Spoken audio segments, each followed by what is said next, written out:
Rafiki zangu, ninawakaribisha tena.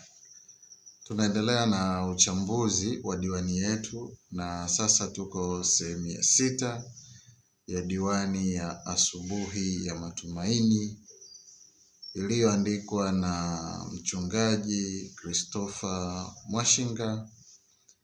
Na katika sehemu ya 6 tunayo mashairi 10 ya imani na utumishi tutakayoyaangalia.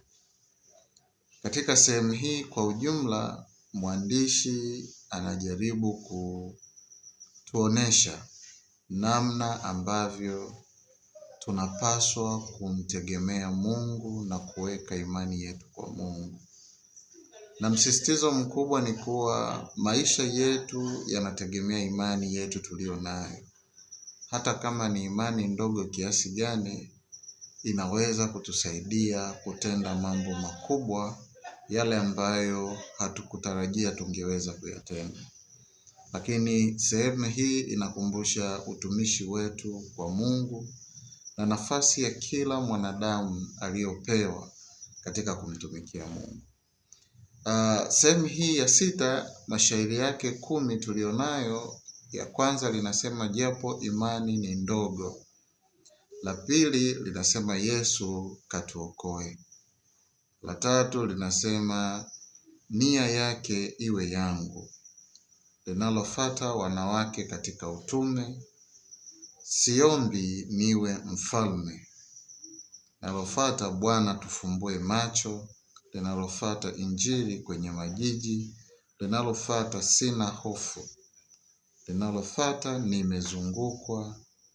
Shairi la 76 linasema usimpigie goti. Na shairi la mwisho la 77 linasema macho yangu yameona. Kwa hiyo katika haya mashairi 10 kama nilivyoeleza kwenye utangulizi, tunategemea kuona dhamira ya mwandishi ya kutuelekeza katika kuweka imani ya kufanikiwa katika mambo mbalimbali tunayoyafanya. Shairi la 67 linasema japo imani ni ndogo. Katika shairi hili mwandishi anatupa msisitizo mkuu ya kwamba japo imani yako itakuwa ndogo kiasi cha punje ya haradali, kitakusaidia kutenda mambo makubwa. Imani hiyo ndogo ikiwa utaiweka, itakusaidia kuhamisha milima. Itakusaidia kuondoa hofu na ubatili. Itakusaidia kuwasha umeme uliozima, kuwasha taa ya matumaini iliyokuwa imekwisha kuzima ndani yako. Itaondoa uwezo wa wewe kuitubu dhambi na kuiacha dhambi. Itakusaidia wewe kung'aa, kuwa na imani ambayo itakupa neema ya kung'aa mchana na itakupa uwezo wa kung'aa usiku. Kwa hiyo imani tunayohitaji ni ndogo sana. Biblia inasema imani iwe ndogo kama punje ya haradali, ina uwezo wa kutusaidia kuyatenda mambo makubwa sana. Mambo mangapi umesita kuyafanya kwenye maisha yako kwa hofu ya kujaribu kuanza, kwa hofu ya kwamba hayatofanikiwa, kwa hofu ya kwamba Mungu hajakusikia. Yaweza kuwa Mungu hajakupa kibali cha kufanya mambo fulani. Kinachopaswa ni kuweka imani ambayo ni ndogo sana, inayoweza kutusaidia kuyatenda mambo makuu ambayo kwa kawaida tusingeweza kuyatenda kwa hali ya kawaida.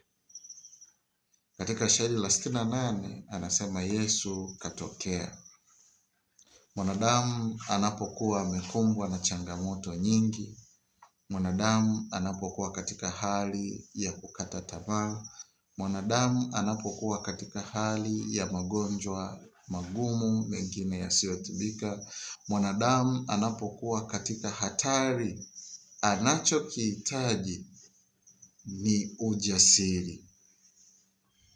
Katika ubeti wa 2 anasema kila kona ni hatari, mvua upepo tufani, japo nina ujasiri, usalama siuoni. Ijapo ni alasiri, ni kama niko gizani. Mara Yesu katokea, kanipatia faraja. Katika nyakati ngumu, Yesu anatokea. Kuna visa vizuri na hadithi nzuri katika vitabu vitakatifu vinavyotueleza namna ambavyo Mungu anatokea watu wake katika nyakati ambazo hawakutegemea. Changamoto tunazozipitia, magumu tunayoyapitia, nyakati tunazoweza kuona tumekata tamaa na hakuna tumaini, ndizo nyakati ambazo Mungu hujitokeza kuwaokoa watoto wake. Hivyo hauna sababu ya kuangalia maovu ya dunia hii. Jambo la pekee tulilo nalo ni kuwa na tumaini kwa Mwenyezi Mungu na kumtumainia yeye, kwa sababu asilani Mwenyezi Mungu hawezi kutuacha sisi tukaangamia. Kwa hiyo tujitie shime, tujitie moyo. Hata katika magumu tunayoyapitia, tuendelee kumuomba Mungu, yeye anayeishi mbinguni, ambaye anatenda mambo makuu, atufariji moyoni, lakini pia atutie nguvu ya kuvuka katika mapito tulio nayo. Shairi la 66 anasema nia yake iwe kwangu, nia yake iwe yangu. Kwa hakika, kila mwanadamu anatamani angelikuwa na nia ya Kristo. Nia ya Kristo ni maisha yake, ni tabia yake, karakta yake. Kristo alikuwa mnyenyekevu. Kristo alikuwa sio mbinafsi. Licha ya kuwa sawa na Mungu, licha ya kuwa mwana wa Mungu, licha ya kuwa na utukufu, lakini aliweza kuviacha vyote, akashuka chini kuja kumkomboa mwanadamu aliye rafiki yake. Huyu mwanadamu ambaye hakumchagua Kristo, ila Kristo alimchagua yeye. Lakini mwanadamu Yesu aliposhuka duniani, akauvaa ubinadamu, bado akaishi katika maisha ya unyenyekevu. Alijishusha, akajiweka kuwa sawa na wanadamu wengine, lakini hakutenda dhambi.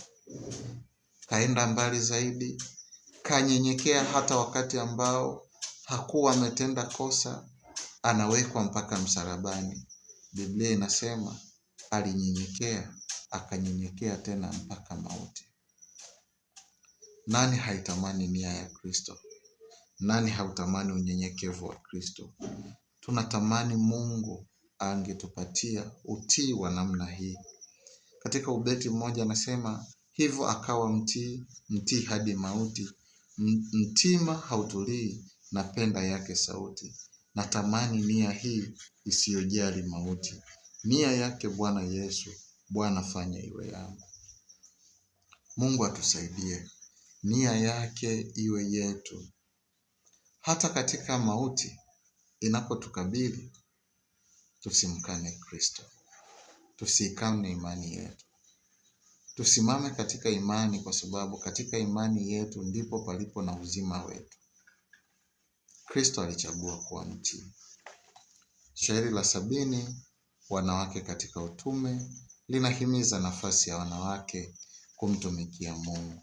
Licha ya changamoto zilizopo katika ulimwengu huu, masuala ya usawa wa kijinsia, lakini bado swala la imani na utumishi kwa Mungu linamhusu mwanadamu mmoja mmoja. Kila mwanadamu anao wajibu, anayo nafasi, anayo nguvu ya kumtumikia Mungu na kuieneza injili yake.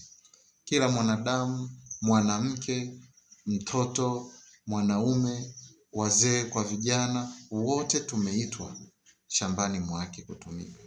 Na utumishi wetu utatusaidia tunapomtumikia Mungu tusione kupungukiwa. Shairi la 71 linasema, siombi niwe mfalme. Yaweza kuwa maombi yetu wakati wote ni kufanikiwa, ni kuwa watu wenye vyeo vya juu, ni kuwa watu wenye mafanikio makubwa. Lakini mwandishi anasema, siombi niwe mfalme, bali ninaomba unyenyekevu ili niweze kufanya mapenzi yako Mungu. Wakati Suleiman anaambiwa aombe jambo, alitazama kitu cha pekee ambacho kingemsaidia kwenye maisha yake. Aliitazama hekima. nasi yaweza kuwa tuna nafasi ya kumwomba Mungu. Hali ya maisha na mapito tunayoyapitia yakatufanya tutamani kuomba fedha, yakatutamani tuombe maisha mazuri, tuombe mali, lakini vyote hivi